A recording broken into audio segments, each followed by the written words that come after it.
नमस्कार। बांग्लादेश एक ऐसा देश जिसने इतिहास में धर्म, भाषा और पहचान के नाम पर भारी कीमत चुकाई है और शायद यही वजह है कि वहां की हर इंसान सिर्फ वहां की नहीं रहती, पूरे उपमहाद्वीप की चिंता बन जाती है। जुलाई 2024 के बाद से बांग्लादेश में हालात सामान्य नहीं है। ये बात अब किसी रिपोर्ट की नहीं, जमीनी हकीकत की है। किसी भी घटना पर भीड़ इकट्ठा होती है और भीड़ अब सवाल नहीं पूछती, भीड़ हिंसक हो जाती है। ये वही भीड़ है जिसे कभी जन आंदोलन कहा गया, लेकिन सवाल ये है कि हर भीड़ जनता की आवाज होती है या फिर हर भीड़ के पीछे कोई और आवाज होती है। आज बांग्लादेश में भारत विरोधी नारे लगाए जा रहे हैं। ये नारे अचानक नहीं उग गए। इन नारों के पीछे गुस्सा भी है, निराशा भी है और बड़ी राजनीति भी। भारत को लेकर वहां नाराजगी है, शेख हसीना को लेकर नाराजगी है, लेकिन इस नाराजगी को सिर्फ महसूस नहीं किया जा रहा, इसे हवा भी दी जा रही है। अब सवाल उठता है, नाराजगी किससे है और फायदा किसे हो रहा है। शेख हसीना कोई साधारण नेता नहीं थी। उन्होंने बांग्लादेश को स्थिरता दी, आर्थिक विकास दिया और सबसे जरूरी धार्मिक कट्टरता को राजनीति के केंद्र से दूर रखने की कोशिश की। उन पर सवाल हो सकते हैं, उनकी आलोचना हो सकती है, लोकतंत्र में ये जरूरी भी है, लेकिन सवाल ये है, हसीना को हटाया किस लिए गया। अगर जवाब ये है कि लोकतंत्र के लिए, तो फिर उसके बाद जो हालात बने वो किस लोकतंत्र की ओर इशारा करते हैं। अगर हसीना के पास हसीना से भी बदतर व्यवस्था बननी थी तो इस आंदोलन का मतलब क्या था। आज बांग्लादेश में जो हो रहा है वो सिर्फ सत्ता परिवर्तन की कहानी नहीं है, वो एक ऐसे रास्ते में भटकने की कहानी है। बांग्लादेश ने अपने जन्म के रास्ते ही एक अलग रास्ता चुना था, धर्म के नाम पर नहीं, भाषा और पहचान के नाम पर। 1971 का संघर्ष सिर्फ पाकिस्तान से अलग होने का नहीं था, वो इस बात का भी ऐलान था कि धर्म के नाम पर अब राजनीति नहीं चलेगी। लेकिन आज वही बांग्लादेश फिर से उसी मोड़ पर खड़ा है, जहां धर्म राजनीति का हथियार बन रहा है, जहां हिंसा अपनी भाषा बना रही है। सबसे बड़ा डर यही है कि इस अराजकता का लाभ आखिरकार कौन उठा रहा है। जमाते इस्लामी जैसी धार्मिक ताकतें फिर से सक्रिय हो रही हैं, वही ताकतें जिन्होंने कभी बांग्लादेश के जन्म का विरोध किया था। अब जरा सोचिए, अगर वही ताकतें सत्ता के केंद्र में आती हैं तो बांग्लादेश की आम जनता का क्या होगा। क्या वहां अहमियत की जगह बचेगी? क्या वहां महिलाओं की आवाज बचेगी? क्या वहां धर्म के बाहर सोचने की आजादी बचेगी? इतिहास बताता है, जब धार्मिक राजनीति सत्ता में आती है तो सबसे पहले आम आदमी की आवाज खामोश हो जाती है, और यही सबसे बड़ी चिंता है।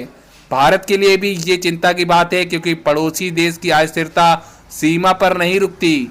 नारे सीमा पार करते हैं, नफरत सीमा पार करती है और हिंसा भी कभी ना कभी सीमा पार करती ही है।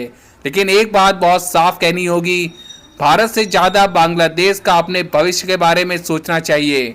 भारत को कोसने से बांग्लादेश का भविष्य नहीं बनेगा। हसीना को हटाने से अगर बेहतर व्यवस्था नहीं आई तो फिर सवाल उठेंगे, और सवाल उठने चाहिए, क्योंकि आंदोलन का सबसे बड़ा दुश्मन यही होता है जब वो अपने ही सवालों से डरने लगे।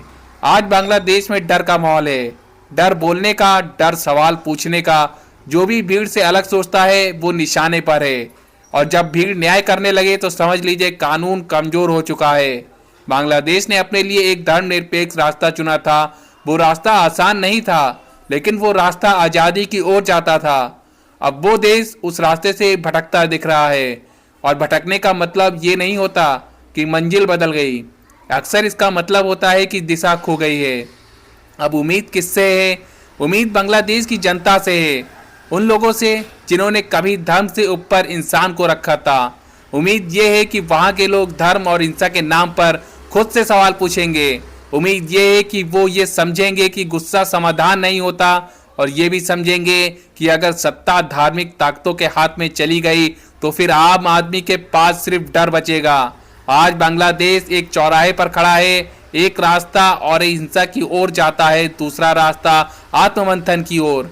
ये फैसला कोई सरकार नहीं करती, ये फैसला कोई भीड़ नहीं करेगी, ये फैसला बांग्लादेश की जनता को खुद करना होगा। और यही वजह है कि ये वीडियो आप लोगों को देखना जरूरी है, क्योंकि सवाल पूछना आज सबसे बड़ा साहस है। आइए चलते हैं अब गहराई में, क्योंकि सवाल सिर्फ इतना नहीं है कि हिंसा क्यों हो रही है, सवाल ये है हिंसा से किसे फायदा हो रहा है। जब भी किसी देश में हालात बिगड़ते हैं तो सबसे पहले दो तरह की ताकतें सक्रिय हो जाती हैं। एक जो सत्ता चाहती है, दूसरी जो डर के सहारे सत्ता पर कब्जा करना चाहती है। आज बांग्लादेश में दोनों साफ दिखाई दे रही हैं।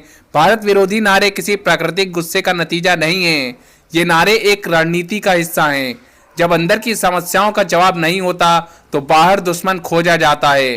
ये राजनीति की सबसे पुरानी किताब है। महंगाई क्यों है, बेरोजगारी क्यों है, कानून व्यवस्था क्यों फेल है, इन सवालों के जवाब देना मुश्किल होता है तो एक आसान रास्ता चुना जाता है जिसके पीछे भारत है। लेकिन जरा सोचिए, क्या भारत को कोसने से बांग्लादेश के युवाओं को नौकरी मिल जाएगी? क्या भारत विरोधी नारे लगाने से महिलाएं सुरक्षित हो जाएंगी? क्या भारत को गाली देने से भीड़ की हिंसा न्याय बन जाएगी? नहीं। लेकिन भीड़ को ये सवाल सोचने का मौका नहीं दिया जाता। भीड़ को सिर्फ भावनाएं दी जाती हैं, गुस्सा दिया जाता है और नफरत दी जाती। और जब नफरत राजनीति बन जाए तो फिर लोकतंत्र का दम घुटने लगता है। अब बात करते हैं हसीना के बाद की राजनीति की। शेख हसीना पर आरोप थे, उनकी आलोचना भी थी, लेकिन एक बात साफ थी, वो धार्मिक कट्टरता को सत्ता के केंद्र से दूर रखती थी। आज उनकी गैर मौजूदगी में वही ताकतें फिर से सिर उठा रही हैं जो कभी बांग्लादेश के वजूद के खिलाफ थीं। जमाते इस्लामी ये सिर्फ एक राजनीतिक दल नहीं है, ये एक विचारधारा है। एक ऐसी विचारधारा जो लोकतंत्र से ज्यादा धर्म के आदर्शों में यकीन करती है। इतिहास गवाह है, जब भी ऐसी ताकतें सत्ता में आई वहां सबसे पहले अहमियत को कुचला गया। अखबार बंद हुए, पत्रकार डराए गए, महिलाओं पर पाबंदियां लगीं और अल्पसंख्यक निशाने पर आए। अब सवाल यह है, क्या बांग्लादेश वाकई उसी देश में जाना चाहता है? क्या 1971 का संघर्ष इसी दिन के लिए था, जहां भाषा की जगह धर्म तय करे कि कौन बोलेगा और कौन चुप रहेगा? सबसे खतरनाक बात यह नहीं कि भीड़ हिंसक हो रही है, सबसे खतरनाक बात यह है कि हिंसा को ठहराया जा रहा है। कहा जा रहा है लोग गुस्से में हैं, लोगों की भावनाएं आहत हैं, लेकिन गुस्सा कानून से ऊपर नहीं हो सकता और भावनाएं न्याय का विकल्प नहीं होती। जब भी समाज इस फर्क को भूल जाता है वहां तानाशाही की जमीन तैयार हो जाती है। और अब भारत की भूमिका पर भी एक साफ बात करनी होगी। भारत को लेकर बांग्लादेश में सवाल हो सकते हैं, असहमति हो सकती है, लेकिन नफरत किसी समस्या का हल नहीं। भारत को दुश्मन बनाकर बांग्लादेश अपने अंदर की कमजोरियों से भाग नहीं सकता। सच्चाई ये है, अगर बांग्लादेश अस्थिर होता है तो उसका सबसे बड़ा नुकसान बांग्लादेश का ही होगा। ना निवेश आएगा, ना रोजगार बढ़ेगा, ना समाज सुरक्षित रहेगा और सबसे बड़ा नुकसान आम आदमी की आवाज हमेशा के लिए दब जाएगी। आज बांग्लादेश एक ऐतिहासिक मोड़ पर खड़ा है।